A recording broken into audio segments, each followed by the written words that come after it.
E. Election. E. Électron. Maîtrisant les précédentes étapes, l'initié s'approche de l'électron libre.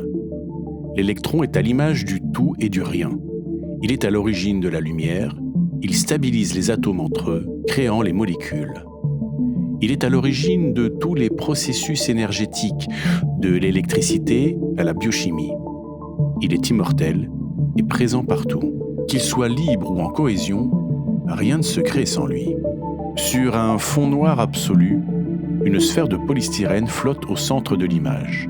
Éclairée depuis le haut, la lumière blanche crée une zone brillante et nette, laissant la moitié inférieure plongée dans une ombre veloutée, comme une planète alternant jour et nuit. Aux 4 points cardinaux, de petits flotteurs de pêche transparents sont reliés à la sphère par des filaments blancs, semblables à des fibres optiques.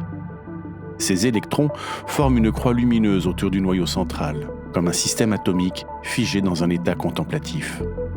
Dans la science moderne, l'électron est une particule élémentaire, presque immatérielle, mais dont dépend l'équilibre de la matière et de l'énergie.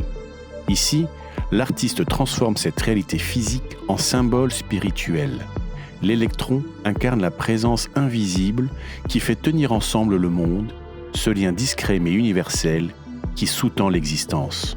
La légende le désigne comme l'image du tout et du rien.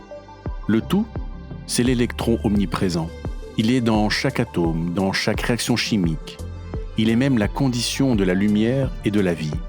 Le rien, c'est sa masse, qui est infinitésimale, presque négligeable, et il échappe à toute perception directe.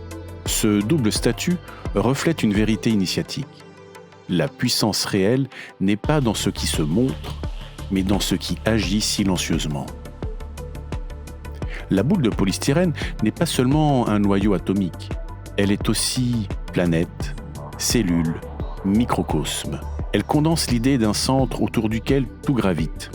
La lumière, qui la scinde en deux, évoque un équilibre fondamental, jour, nuit, visible, invisible, matière, esprit, comme si l'univers entier tenait dans cette petite sphère.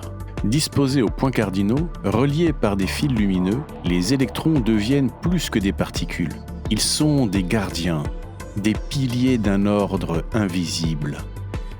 Leur position quadrillée leur donne une valeur rituelle, proche du mandala ou de la croix cosmique.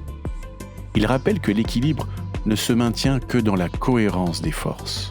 En physique, l'électron libre circule sans contrainte, mais reste apte à entrer en interaction. Dans le chemin initiatique, c'est l'image de l'initié arrivé à maturité. Il ne dépend plus d'un système fixe, mais il peut entrer en résonance avec l'univers entier. La liberté n'est pas isolement, mais capacité d'agir sans perdre son centre. Tout autour, le noir n'est pas absence, mais matrice. Il évoque l'espace interstellaire, mais aussi le vide quantique d'où tout émerge. L'électron n'y est pas perdu. Il y danse en équilibre entre le visible et l'invisible. Pour l'initié, c'est la leçon ultime. L'essentiel est souvent imperceptible et pourtant omniprésent. E.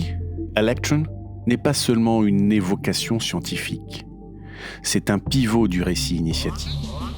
Après la liberté fragile des menottes et avant la purification des dépendances, il rappelle que la vérité réside dans l'invisible, que le monde tient par ce qui ne se voit pas. L'initié qui comprend cela se rapproche du cœur de la révélation. Apprendre à percevoir le tout dans le rien et le rien comme matrice du tout.